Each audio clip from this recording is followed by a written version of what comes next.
اچھا، ایک میں آپ سے واقعہ شیئر کرتا ہوں، اس میں آپ سے سوال پوچھنا چاہ رہا ہوں. اچانک میرے ذہن میں آ گیا کہ شرعی طور پہ اس مسئلے کا کیا ہے. میں یہ واقعہ ہے، میں بلکہ مسجد کا نام بھی لے لیتا ہوں. ایک نیلی مسجد ہے مانچسٹر کے اندر، وہاں کا یہ واقعہ ہے 2013 یا 14 کا. میں نماز پڑھنے گیا وہاں پہ، تو جو وہاں کی کوئی کمیٹی تھی ان کے ممبر کا بیٹا تراویح پڑھا رہا تھا اور 28واں سپارہ پڑھ رہا تھا. بہت زیادہ غلطیاں کر رہا تھا. میرا الحمدللہ قرآن بہت پختہ ہے، میں نے اس کو 2-3 غلطیاں بتا دی. جب سلام پھیرا تو امام صاحب نے مجھے پکڑ لیا. انہوں نے کہا غلطی صرف جو پیچھے سامنے ہے وہ بتائے گا، تم کون ہوتے ہو بتانے والے. استغفر اللہ. اب اس کے بعد، اور یہ میں آج ریکارڈ پہ یہ بات بتا رہا ہوں 2013-14 میں، جو کیونکہ وہ کمیٹی ممبر کا بیٹا تھا اور ان کے نزدیک یہ مسئلہ ہے کہ سامع کے علاوہ دوسرا بندہ غلطی نہیں بتا سکتا. مزید میں نے 4 تراویح وہاں پہ پڑھی. اگر میں حانس نہیں ہوں گا قسم کھاؤں تو کوئی 50 غلطیاں تو اس نے کی ہوں گی. اس میں زبر زیر اس کی اپنی تھی، سب. جب وہ غلطیاں کر رہا تھا سامع اس وقت کدھر تھا؟ سامع پیچھے کھڑا تھا. تو وہ کیوں غلطی نہیں نکال رہا تھا؟ وہ صرف اس کو وہ غلطی بتاتا تھا جہاں پہ وہ بھول جاتا تھا اور رک جاتا تھا. جہاں پہ وہ چلتا جا رہا ادھر زبر زیر جو مرضی پھڑکائی جا رہا وہ چلنے دیتا. نہیں اس طرح تو نہیں کر سکتے. اچھا ہم انہی کی بات ان پہ الٹتے ہیں جو وہ کہہ رہے تھے نا سامع کی ذمہ داری ہے. جی. تو ان سے اگلا سوال آپ نے یہ نہیں کیا کہ سامع اگر غلطی سکپ کرے تو اس کا وبال کس پہ ہوگا؟ آپ اس گناہ کا وبال اٹھائیں گے اپنے اوپر؟ یہ آپ نے ان سے پوچھا؟ نہیں، ہم اس وقت بچے تھے. اب اگلی بات سنیں. ابو داؤد میں حدیث ہے. پوچھ سکتے جی میں آپ کو سن. ابو داؤد میں حدیث ہے، نبی الاسلام نے ایک دفعہ نماز پڑھائی اور آپ نے ایک آیت بیچ میں سکپ کر دی قرات کے دوران. نماز پڑھ کے جب فارغ ہوئے تو ایک صحابی نے نبی الاسلام کے پاس جا کے کہا یا رسول اللہ آپ نے یہ آیت چھوڑ دی تھی بیچ میں. تو آپ نے ان کی سرزنش فرمائی. آپ نے فرمایا تم نے مجھے نماز میں ٹوکنا تھا. آپ نے تو نہیں فرمایا کہ میرا سامنے جو ہے وہ ابو بکر ہے یا عمر ہے یا عثمان ہے یا علی ہے. وہ عام صحابی تھے. تو انہیں بتائیں کہ تم کس نبی کے ماننے والے ہو؟ نبی الاسلام نے تو سب کو اجازت دی ہے. پھر بخاری مسلم میں حدیث ہے، نبی الاسلام نے ایک دفعہ زور کی 2 رکعتیں پڑھائی، سلام پھیرا اور مسجد سے بھی باہر نکل گئے. اب سارے صحابہ جو ہے نا وہ رسپیکٹ والے اس میں تھے. ایک صحابی جنہیں ذوالیدین کہا جاتا تھا، 2 ہاتھوں والا. وہ 2 ہاتھوں والا اس لیے کہا جاتا تھا کہ ان کے ہاتھ بڑے بڑے تھے. وہ نبی الاسلام کے پاس جا کے مسجد کے دروازے پہ کھڑے ہو گئے. انہوں نے کہا یا رسول اللہ نماز کم ہو گئی ہے یا آپ بھول گئے؟ تو نبی الاسلام نے فرمایا کہ نہ نماز کم ہوئی ہے اور نہ میں بھولا ہوں. یعنی نبی الاسلام یہ بھی بھول گئے کہ وہ بھول چکے ہیں. اللہ اکبر. آپ پورے کانفیڈنٹ تھے کہ میں نے 4 رکعتیں پڑھائی ہیں. ان کا یا رسول اللہ آپ نے 2 رکعتیں پڑھائی ہیں. آپ نے فرمایا میں نے 2 رکعتیں پڑھائی ہیں. پھر آپ نے باقی کی طرف دیکھا، کہا یہ ٹھیک کہہ رہا. پھر ایک ایک کر کے ساروں کو کانفیڈنس آیا. اچھا نبی الاسلام اسی وقت واپس مڑے، 2 رکعتیں جو رہ گئی تھی وہ پوری کی. ٹھیک ہے. سجدہ صاف کیا. یہ لوگ کہتے ہیں کہ آپ اگر جگہ بھی بدل لیں، کسی سے بات کر لیں تو یہ حدیث میں یہ لکھا ہوا ہے کہ ایسا ہوا. یہ دوبارہ سے نماز پڑھواتے ہیں. اچھا پھر نبی الاسلام نے سلام پھیر کے خطبہ دیا. آپ نے فرمایا میں بھی ایک انسان ہوں، جس طرح باقی لوگ بھولتے ہیں میں بھی بھول جاتا ہوں. جب میں بھول جاؤں تو تم مجھے یاد کروا دیا کرو. اندازہ کریں یار، آپ کا امام وہ ہے جس کے اندر کوئی تکلف نہیں بات بتانے میں. بخاری میں حدیث ہے نبی الاسلام ایک دفعہ مسجد میں فجر پڑھانے آئے. آپ فرمایا رک جاؤ. واپس گئے. صحابہ کہتے ہیں آپ اس حال میں آئے کہ آپ کی مبارک زلفوں سے پانی ٹپک رہا تھا. اہل حدیث نے یہ حدیث یہ بتانے کے لیے رکھی ہوئی ہے کہ حضور ننگے سر نماز پڑھ رہے تھے. اب میں غسل کر کے اگر پگڑی پہن کے آؤں تو یہ تو کتنی دیر تک یہ پانی نکلتا رہتا ہے، کیونکہ زلفیں رکھی ہوئی تھی نبی الاسلام نے، لمبے بال تھے، گیسو تھے.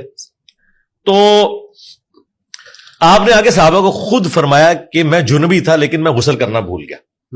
اور آپ مسجد میں بھی آ گئے. آپ واپس گئے. ٹھیک ہے. اور آپ نے اس کا اظہار کیا. یہ دیکھیں نبی الاسلام یقین کریں ہمارے لیے رول ماڈل اس لیے ہیں کہ آپ ایک کامن انسان تھے.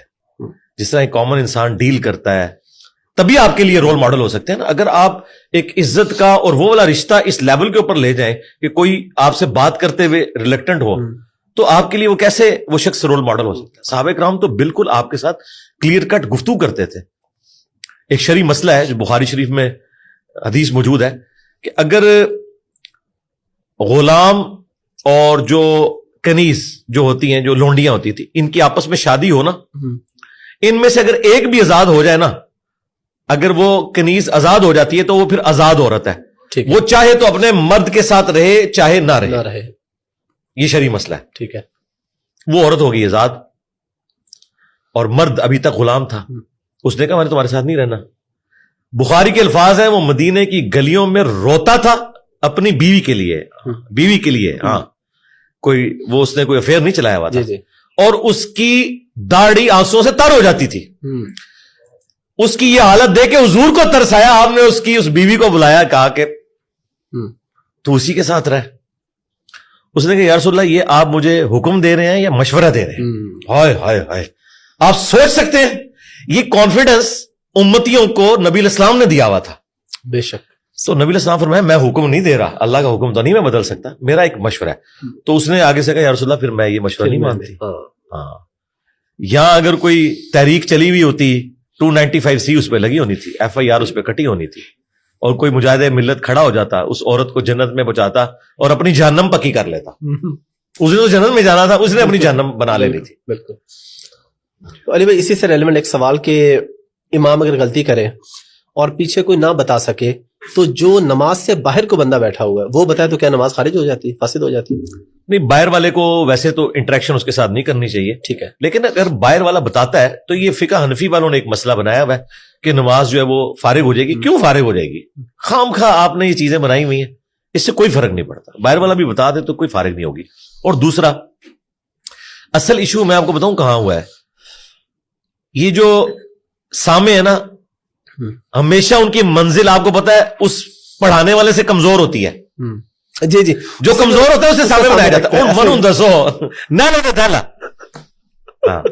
صحیح بات ہے. اب مجھے بتائیں جب سامع کمزور والے کو بنایا جاتا ہے اور وہ اس قابل نہیں ہوتا کہ امامت کروا سکے تو کہتے ہیں تو سامع بن جا. انہیں پھر غلطیاں کی کرنی ہے. اس کا بڑا آسان سا طریقہ ہے کہ مصحف ہاتھ میں پکڑے. فقہ حنفی نے جہاں مار کھائی ہے نا وہ یہ ہے کہ یہ کہتے ہیں مصحف آپ نے ہاتھ میں پکڑا, اس سے ایک لفظ بھی پڑا آپ کی نماز فاسد. اب ان کو کون بتائے کہ بخاری میں لکھا ہے کہ زکوان ایک غلام تھا سیدہ عائشہ کا جو رمضان میں قیام اللیل کرواتا تھا مصحف ہاتھ میں پکڑ کے. امام بخاری نے باقاعدہ چیپٹر کی ہیڈنگ میں لیا اور اس کی پوری سند المصنف ابن ابی شیبہ کے اندر اور سنن الکبری البیہقی کے اندر موجود ہے. تو صحابہ کرام تو یہ کرتے تھے. مصنف ابن ابی شیبہ میں تو یہاں تک موجود ہے کہ یہ تو میں نے آپ کو بتایا کہ وہ مصحف پڑھ کے امامت کرواتا تھا. وہاں پہ کہ صحابہ کرام سامع ہوتے تھے, قرآن کو ہاتھ میں پکڑتے تھے. کوئی ڈیسک رکھا ہوتا تھا, سجدے میں جاتے وقت اس کے اوپر رکھ دیتے تھے. نہ بھی رکھیں آپ, اگر زمین پہ بھی رکھتے ہیں کوئی ایسا مسئلہ نہیں, بس اس کو پاؤں نہ ٹچ کرے. آپ تولیہ کوئی رکھ لیں فولڈ کر کے, کوئی تکیہ رکھ لیں, کوئی ایسا ایشو نہیں ہے. رسپیکٹ تو وہ اللہ تعالیٰ نے جانچنی ہے کہ کسی کے اندر کتنی ہے. تو یہ جو مسئلہ انہوں نے گھڑا نا کہ آپ مصحف پکڑ نہیں سکتے. آپ سعودی عرب میں جائیں, آپ دیکھیں رمضان میں لوگوں نے مصحف پکڑے ہوتے ہیں پیچھے. یہ مصحف اگر انہوں نے پکڑے ہوتے ہیں نا, نہ امام غلطی کھاتا اور نہ ہی سامع جو ہے وہ اس طرح چیپلی اسے آگے بھاگنے دیتا. اور اب تو اس سے بھی اگلا ورژن آ گیا, smartphone air flight mode میں لگائیں, آپ وہ کھولیں, رمضان میں تراویح کو انجوائے کریں. ہم اپنے دوستوں کہتے ہیں کہ آپ دیکھیں انسانی دماغ پیرل میں صرف 2 کام کر سکتا ہے, تیسرا وہ کر ہی نہیں سکتا. وہ 2 کام آپ کریں.